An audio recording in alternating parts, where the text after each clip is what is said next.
Halo, assalamualaikum semuanya. Gimana kabarnya, pada sehat semua kan ya? Nah, di video aku kali ini aku mau sharing sedikit tentang mending ngontrak atau ambil rumah KPR ya. Nah, jadi sebelumnya aku pernah kerja di developer kayak gitu, di perumahan. Jadi sedikit-sedikit aku tahu untuk perhitungan RAB-nya, untuk perhitungan penjualannya, karena memang waktu itu aku sempat di bagian keuangan. Di sini nggak ada maksud buat menggurui atau apa ya, karena memang semua orang punya prinsip masing-masing untuk menentukan pilihan mau mending ngontrak dulu sambil nabung atau langsung ngambil KPR kayak gitu. Ini dari sudut pandang aku aja yang pernah berada di dalam dunia developer ya, di dalam dunia perumahan, walaupun cuma 1,5 tahun kalau nggak salah. Sedikit banyak kemarin itu mulai dari pembangunannya, mulai dari RAB, aku suka ikut meeting, dan memang aku yang kolektif untuk RAB dari project manager yang untuk ke direktur aku. Ada beberapa perhitungan, mulai dari perhitungan awal sampai dengan perhitungan akhir pembangunan, itu semuanya lengkap. Jadi aku juga masih nyimpen RAB-nya karena memang mana tahu nanti aku butuhkan. Walaupun memang sih itu di tahun 2016, tapi kan seenggaknya kita bisa menghitung rasio untuk kenaikannya berapa persen ya. Karena memang akan ada kenaikan untuk harga barangnya di setiap tahunnya. Jadi kita harus prepare untuk kenaikannya. Tapi kayaknya masih relevan sih selagi memang spek-spek ataupun untuk tipe rumah yang kita bangun itu masih sama. Jadi tinggal kita rajin nanti cari aja sih perbandingan harga untuk spek-spek produk yang bakal kita pakai, mulai dari kayak semen atau apa. Bisa juga nanya-nanya ke toko bangunan, nyicil-nyicil kayak gitu. Jadi banyak banget opsi sih sebenarnya kalau mau bikin perbandingan antara kita harus bangun sendiri atau mending ngambil KPR kayak gitu. Nah, jadi di sini aku kasih sedikit gambaran aja yang memang aku pernah tahu, aku pernah ada di dalamnya. Jadi kalaupun misalnya memang teman-teman atau kalian semua ada perhitungan yang lebih pas, itu boleh banget kita sharing ya. Apalagi yang memang kalian pernah berada di dunia developer atau marketing perumahan kayak gitu kan, pasti lebih apal ya. Apalagi yang berhubungan dengan apply ke bank untuk KPR kayak gitu. Nah, untuk prosesnya secara detailnya aku sih nggak paham banget ya, cuman sedikit banyak alurnya dari waktu proses itu agak tahu lah ya, dari beberapa konsumen yang mengajukan ke bank untuk plafon yang diterima, untuk plafon yang di ACC dan segala macamnya itu. Dan untuk note-nya ini sih perumahan mewah ya waktu aku kerja itu. Tapi kan bisa kita hitung untuk perbandingannya, untuk rumah yang tipe kecil juga nanti bisa kita hitung. Nah, ini tipe rumah mewah 2 lantai yang memang luas sih. Maksudnya untuk fasilitas umumnya dia luas. Tapi kalau untuk rumah ukurannya nggak terlalu gede sih, rumah-rumah modern untuk anak muda sekarang yang memang nggak terlalu luas, tapi dia lebih ke desain interiornya ya yang dikemas jadi lebih oke lagi. Jadi bisa jadi buat bahan pertimbangan kalian buat lanjut ambil KPR atau nanti mau coba untuk nabung sedikit-sedikit ya. Ini sengaja aku kasih intro agak panjang di depan karena memang untuk secara perhitungannya nggak lama sih. Nanti kalian aja tinggal pilih opsi yang mana yang lebih menguntungkan buat kalian. Karena memang ini kembali lagi ke prinsip hidup masing-masing. Jadi kayak yang hanya pembanding aja kayak gitu loh. Jadi kayak untuk pasangan-pasangan muda atau teman-teman yang masih muda yang udah punya kerjaan mantep, udah udah emang sebenarnya bisa buat ngambil KPR kayak gitu. Nah, mungkin ini bisa jadi bahan pertimbangan untuk lebih mantep ya, lanjutin KPR aja atau mau nabung kontrak dulu. Nah, ini mungkin bisa jadi referensi ya. Ini kita coba untuk perhitungannya ya. Untuk rumah KPR dengan tipe luasnya itu tipe 100 sih. Dia 2 lantai, 50 bawah dan 50 atas. Dengan luas tanahnya itu di 120 meter persegi.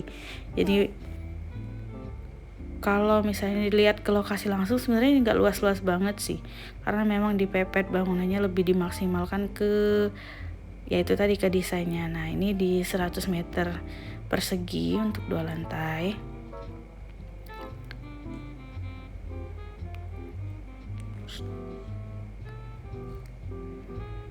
Kemudian ini kita hitung kalau seandainya kita pecah ini harga tanah dia kita ambil yang paling mahal lah di daerah untuk perumahannya di 4,5 juta untuk 1 meternya, kita kalikan 120 meter persegi itu coba kita hitung di angka kurang lebih 540 juta ya.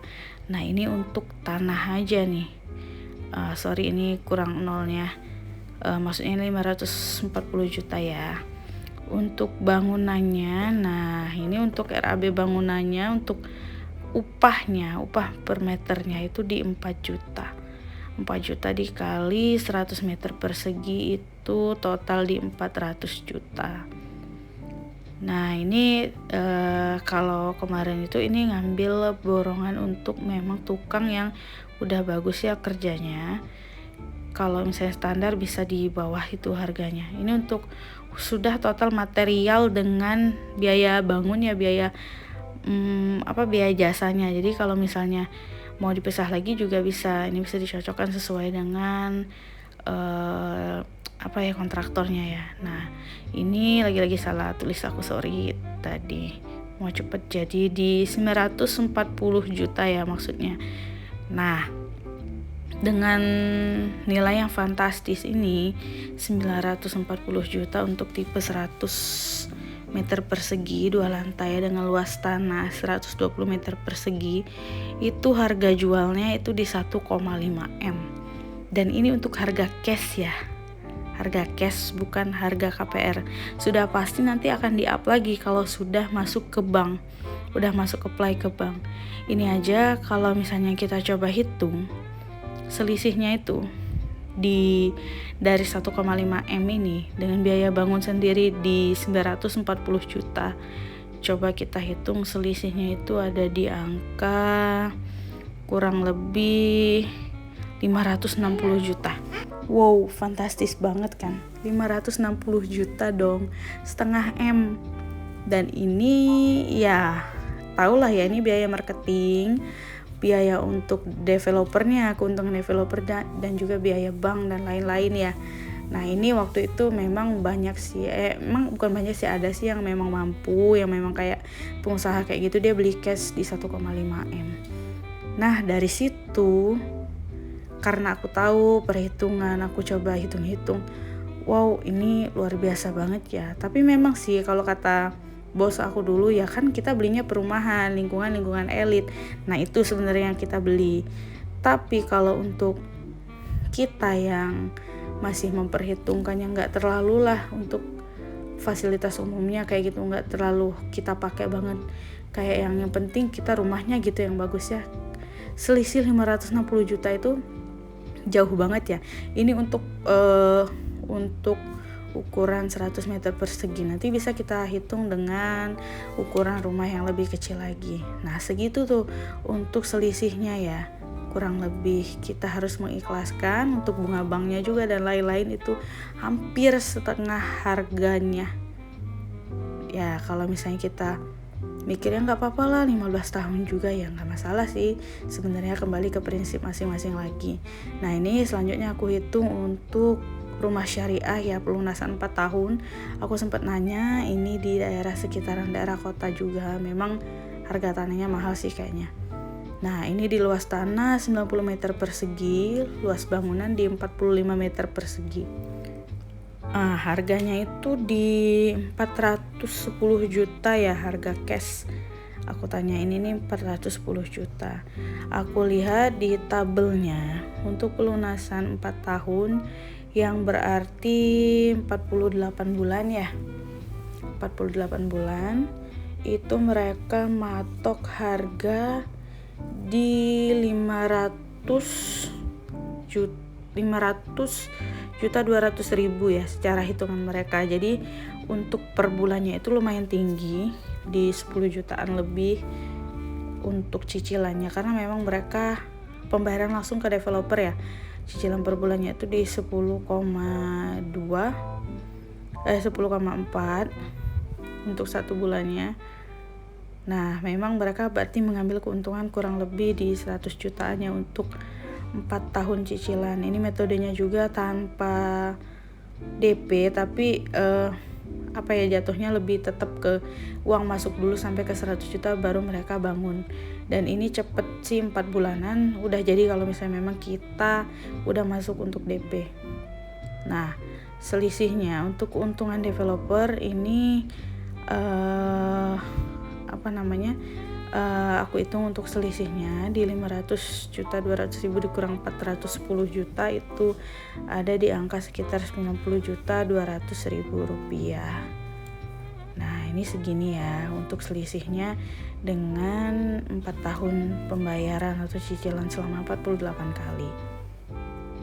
Kemudian aku coba hitung untuk kalau misalnya bangun sendiri dengan luas tanah dan luas bangunan yang sama persis, kita hitungnya di 90 meter persegi untuk luas tanah dan luas bangunan di 45 meter persegi.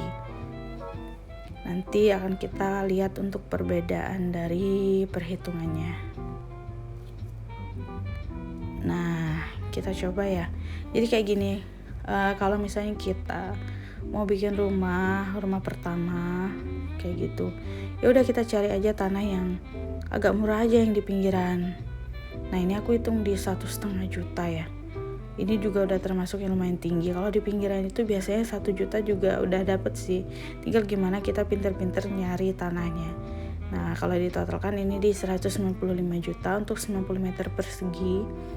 Untuk harga bangunnya, jasa dan materialnya ini aku udah tanya ke salah satu kontraktor, arsiteknya langsung sini kemarin, dia di 3,5an untuk biaya jasanya ya, bangun sama materialnya ini 3,5.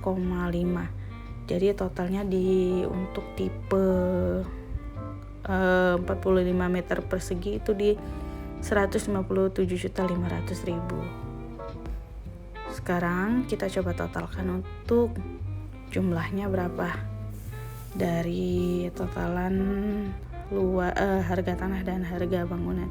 Nah, ini di 292.500.000. Anggap aja biaya kita kontrak selama 4 tahun itu 4 dikali 15 juta 60 juta.